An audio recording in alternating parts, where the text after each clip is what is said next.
Всем привет! С вами Раиса Зубарева, лидер движения «За независимость Саха». Сегодня мы обсудим главные новости. Подпишитесь на наш канал, если вы этого еще не сделали. Мы начинаем. Ну и первая новость сегодня о том, как республиканская власть будет помогать людям, пострадавшим от наводнения. Давайте посмотрим. В результате недавнего наводнения в Аймиконе пострадало 1200 человек. На месте происшествия побывала правительственная комиссия, которая провела предварительную оценку ущерба. Напомним, что в середине июля обильные осадки, прошедшие Улусе, вызвали подъем уровня воды в реках. В Аймиконе продолжается работа по обследованию жилых помещений и подсчету ущерба. Идут аварийно-восстановительные работы. Продолжается прием заявлений на получение материальной и финансовой помощи.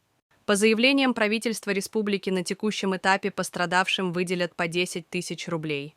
Дальнейшая помощь будет рассматриваться по мере поступления средств и уточнения масштабов разрушений. Местные жители выражают обеспокоенность уровнем поддержки со стороны властей и надеются на более весомую помощь. По данным агентства ТАСС, помощь пострадавшему от наводнения району окажут золотодобытчики. За каждым пострадавшим населенным пунктом закрепят конкретное предприятие. Глава Якутии Айсен Николаев провел в Усть-Нере совещание с недропользователями по вопросу оказания помощи Аймиконскому Улуусу, пострадавшему от наводнения. Во встрече приняли участие руководители и представители золотодобывающих предприятий, ведущих деятельность на территории муниципального образования, говорится в сообщении. Возникает вопрос. Почему такая маленькая помощь от республики? На 120 домов в Аймиконе, а всего по Улусу на сегодня посчитали примерно 1500 человек пострадавших, всего лишь по 10 тысяч рублей. Ответ простой до боли. В республиканском бюджете сегодня нет денег. Все деньги ушли на строительство мегапроектов, таких как, например, Алан-Халленд. Между тем, в республике по закону закладываются средства в резервный фонд, который, по сути, должен оплачивать экстренную помощь пострадавшим в результате подобных ЧП. На этот год там заложено почти 4 миллиарда рублей. Где эти деньги? Почему только по 10 тысяч рублей выплаты? Бычков, председатель правительства, тот, который только через 2 недели после наводнения вылетел в Аймикон, говорит о том, что наш бюджет социально направленный, и более 40% в нем предусмотрено на защиту граждан и социалку. На кого конкретно направлены эти средства, мы прекрасно понимаем. На военных преступников. Их семьям в первую очередь. Им дарят квартиры, им дарят машины и бизнесы, их дети не стоят в очередях в детские сады и школы, у них льготы на туристические поездки. В общем, все для них. Как обычные люди будут жить, выживать? Вопрос риторический. Далее Айсен поехал к золотодобытчикам, попросил их о помощи. Вот эта новость подается нам как какое-то достижение. Абсурд на самом деле. В реальности это выглядит так. Глава республики, как побитая собака, поехал к золотодобытчикам с протянутой рукой. Почему никто прямо не говорит? Эти компании сами являются соучастниками того, что произошло. Много лет подряд золотодобытчики бесконтрольно размывают берега рек, нарушают русла рек, уничтожают природную защиту от паводков и не несут никакого наказания. И никаких социальных обязательств у них нет перед жителями Улуса и вообще перед жителями всей республики. И теперь вдруг они стали благотворителями. Полное моральное перевертывание. Вместо того, чтобы обязать золотодобытчиков компенсировать экологический, социальный ущерб, потребовать, чтобы они компенсировали, Николаев поехал просить. Потом еще, видимо, будет их благодарить за помощь. В общем, сдал республику с потрохами. И настоящим главой Николаев не является. Он сам это нам прекрасно демонстрирует. Вторая новость о том, как российские депутаты принимали закон о поиске экстремистских материалов. 22 июля Авксентьева опубликовала видео, что называется, из первых рук в своем телеграм-канале. Депутат Госдумы Сардана Авксентьева опубликовала видео, на котором запечатлен процесс принятия закона о штрафах за поиск в интернете заведомо экстремистских материалов, а также за рекламу VPN-сервисов. На кадрах видно, как в зале проходит голосование, однако основное внимание привлекает голос за кадром, слышен комментарий, вызывающий у зрителей вопросы относительно реального обсуждения законопроекта.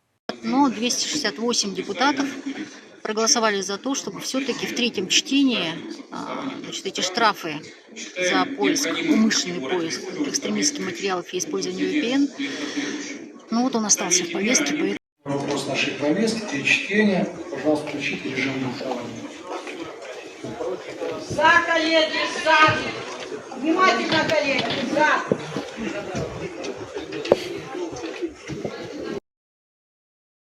Напомним, согласно новому закону, пользователям может грозить административная ответственность за осознанный поиск запрещенных материалов, а также за распространение информации о способах обхода блокировок, включая рекламу VPN.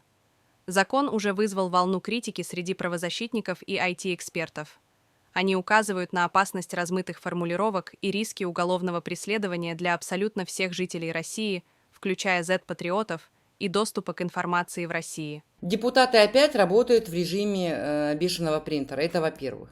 Во-вторых, они показали себя, мы все это увидели, как стадо послушных баранов. И я хочу сказать, что если раньше мы об этом говорили с сарказмом, про бешеный принтер, то теперь нам впору всем плакать.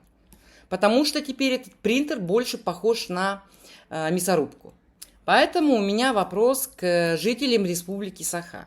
К тем, кто топит за так называемую федерацию. Вы реально хотите и дальше оставаться в составе этой страны и подчиняться тем законам, которые эти люди принимают в Госдуме? Александр Иванов на этой неделе был в Алтае и выступил на Курултае Алтайском. Давайте посмотрим.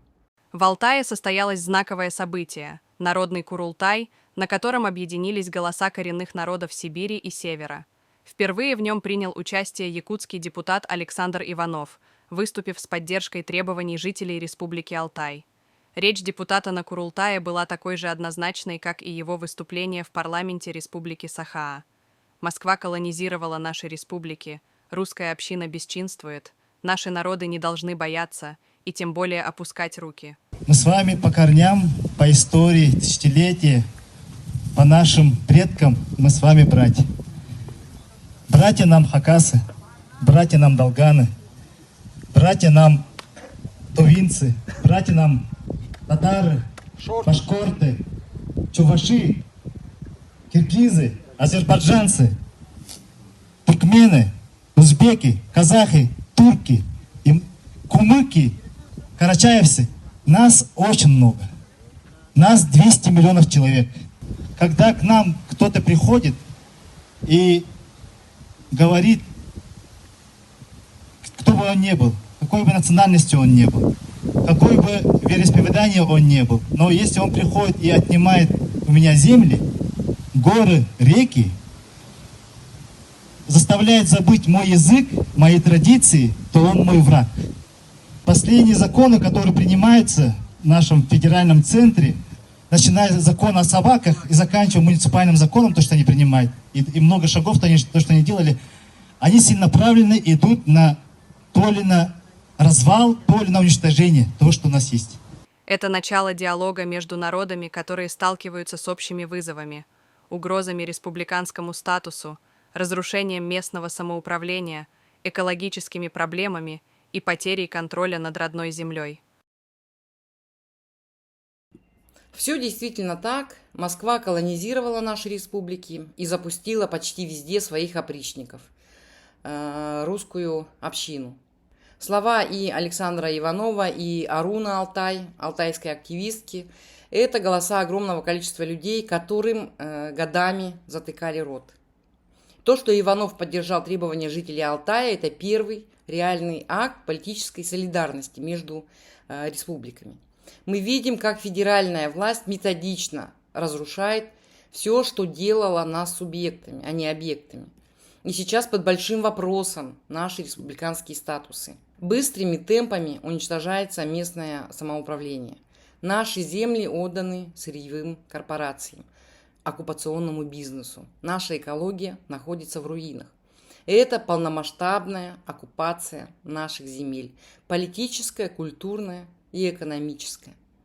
Когда народные представители начинают вот таким образом говорить об этом открыто, на совместных площадках, на курултаях, это уже не локальная искра. Это начало общенационального диалога между республиками, которые устали быть территориями в составе чужого государства. Нам пора об этом честно сказать.